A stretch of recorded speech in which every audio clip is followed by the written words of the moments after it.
अज्ञानध्वान्त विध्वंस कोटि सूर्य समप्रभ सूताख्याहि कथासारं मम कर्णरसायनम्। हे सूत जी महाराज, हम लोगों के हृदय में अज्ञान का घोर अंधकार व्याप्त है। यह त्रिभुवन के अंधकार को दूर करने में तो भगवान सूर्य समर्थ है, पर जीव के हृदयगत अज्ञान अंधकार को सूर्य की किरणें दूर नहीं कर सकती। सूत जी महाराज, उस अज्ञान तिमिर को ध्वस्त करने के लिए आपके पास करोड़ों सूर्य के समान ज्ञान का प्रकाश है। उस ज्ञान की एक किरण हम लोगों के हृदय पटल पर भी डाल दीजिए, जिससे हमारा अज्ञान तिमिर ध्वस्त हो जाए।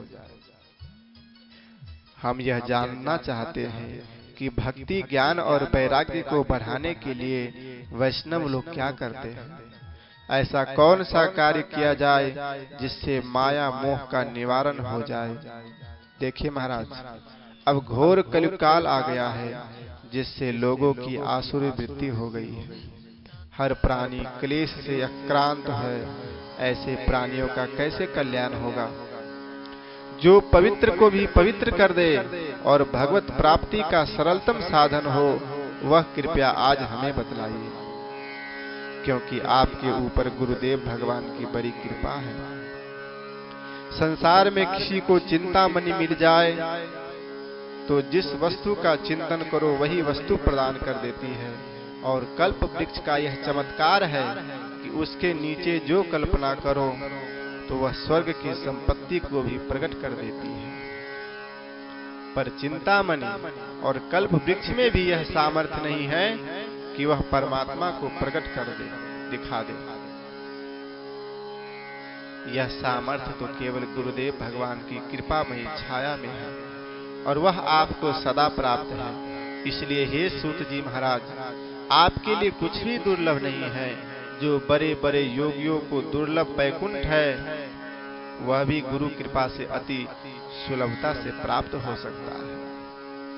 चिंतामणिर्लोक सुखम सुरद्रुः स्वर्ग संपदा प्रियच्छति गुरुः प्रीतो वैकुंठम योगी दुर्लभम।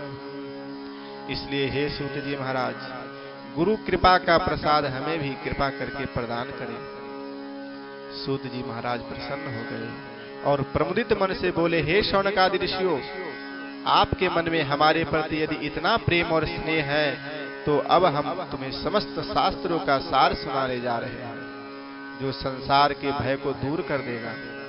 इसे आप सावधान होकर सुनिए।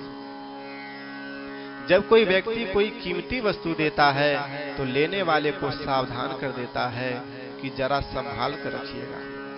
उसी प्रकार से वक्ता जब कोई विशिष्ट बात कहने जाता है तो श्रोताओं को सावधान कर देता है, सावधानतया सुनो। सूत जी कहते हैं, ऋषियों, संसार में सबसे बड़ा डर है मृत्यु का। मरने का भय प्रत्येक प्राणी को भयाक्रांत रखता है, और इसका नाम है मृत्यु लोक। जो आया है उसका जाना सुनिश्चित है। संसरति इति संसार, यह सरकता रहता है, खिसकता रहता है। कोई कितना भी पकड़ने का प्रयास करे, यह किसी की पकड़ में नहीं आता। तो संसार सरक रहा है और हम चाहते हैं कि ऐसा ही बना रहे हमारे साथ, और हमारे चाहने पर भी जब हमसे खिसक जाता है तो हमें बड़ा कष्ट होता है। इस संसार भय को समाप्त करने के लिए महाभागवत श्री सुखदेव जी महाराज ने श्रीमद् भागवत संहिता को कलिकाल में प्रकट किया है। काल व्याल मुख ग्रास त्रास निर्नाश है तवे श्रीमद् भागवतम शास्त्रम कलौ कीरेन भासितम। तोता बड़ा मीठा बोलता है, किंतु बोलता वही है जो उसे सिखाया जाता है। तो श्री सुखदेव जी महाराज ने भी जगत में कल्याणकारी भागवत रूपी फल प्रदान तो किया, पर यह मनमुखी फल नहीं है, उन्हें भी आचार्य परंपरा से प्राप्त हुआ है, वही उन्होंने संसार को दिया। जब महाराज परीक्षित के सामने मृत्यु का भय उपस्थित हुआ, 7 दिन में मरना सुनिश्चित हो गया, तो वे अपने कल्याण का मार्ग खोजने लगे।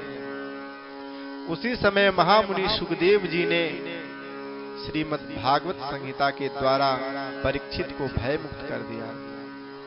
जैसे ही गंगा के तट पर सुखदेव जी भगवत संहिता का प्रवचन करने लगे, तो देवताओं को पता चल गया। सुधा कुंभम गृहीत्वैव देवास्तत्र समागम। सभी देवता लोग अमृत का कलश लेकर आए और सुखदेव जी को प्रणाम करके अमृत का कलश सामने रख दिया। देवता बोले, महाराज, हमने जैसे सुना कि परीक्षित के सामने मृत्यु का भय उपस्थित हुआ है, इसलिए आप उन्हें कथा सुनाने जा रहे हैं। महाराज जी, अमृत का कलश हम ले आए हैं, परीक्षित को यह अमृत पिला दीजिए, तो वह मृत्यु भय से मुक्त हो जाएंगे। सुखदेव जी को बड़ा आश्चर्य हुआ कि देवता लोग इतने परमार्थी कब से हो गए। इस मृत्यु लोक में तो आए दिन लोग मरते रहते हैं, न हमने बुलाया न परीक्षित ने पुकारा, तो फिर बिना बुलाए ही देवता अमृत लेकर के आ गए। ये तो महान आश्चर्य है। महाभारत में एक प्रसंग आता है कि पक्षीराज गरुड़ को अपनी मां वनिता को दासत्व से मुक्ति दिलाने के लिए अमृत की आवश्यकता पड़ी। वनिता और कद्रू में होर हुई और वनिता हार गई।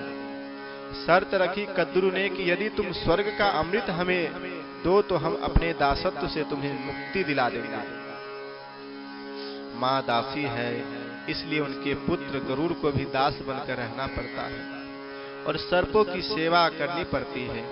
सभी सर्प गरुड़ के सिर पर सवार होकर कहते हैं कि उड़ो, तो जहां कहे वहां जाना पड़ता है। गरुड़ ने अपनी माता से कहा, माँ, मैं इतना बलिष्ठ हूँ, फिर भी मुझे इन सर्पों की दासता करनी पड़ती है। मैं क्या करूं कि इस दासत्व से मुझे छुटकारा मिले। माँ ने कहा, बेटा, मिल तो सकता है, पर इसके लिए तुझे स्वर्ग का अमृत लाना पड़ेगा। गरुड़ जी बोले, माँ, मैं आपके लिए सब कुछ करने को तैयार हूँ। तब गरुड़ जी स्वर्ग का अमृत लेने गए। देवराज इंद्र ने वज्र लेकर युद्ध की चुनौती दी और कहा, तुम अमृत को हाथ नहीं लगा सकते। गरुड़ ने देवताओं से कहा, आज सारे देवता मिलकर भी मुझे नहीं रोक सकते। यो कहते कहते गरुड़ ने हठात बलपूर्वक अमृत का कलश देवताओं से छीन लिया। तब इंद्र घबराते हुए हाथ जोड़कर बोले, भाई, तुम जिन सर्पों के लिए अमृत लेकर जा रहे हो, यदि उन्होंने अमृत पी लिया तो सर्वनाश हो जाएगा। तब दोनों के बीच समन्वय हुआ। गरुड़ ने अमृत लाकर सर्पों को दिया, दासत्व से मां को मुक्त किया और उसी समय इंद्र आकर अमृत का अपहरण करके अंतर्धान हो गए। कहने का अभिप्राय है कि गरुड़ को आवश्यकता थी तो देवता लड़ने मिटने को तैयार हो गए और अंत में दिया भी नहीं। इसके विरुद्ध आज परीक्षित को बिना बुलाए ही अमृत देने के लिए आए। इसी बात पर सुखदेव जी को बड़ा आश्चर्य हुआ। तब देवताओं ने कहा, महाराज, एक निवेदन हमारा भी सुनिए। यह स्वर्ग का अमृत आप परीक्षित को पिला दे, इसके बदले में जो कथामृत आप इन्हें पिलाने वाले थे वह हमें पिला दीजिए। प्रपश्याम वयं सर्वे श्रीमद्भागवतामृत।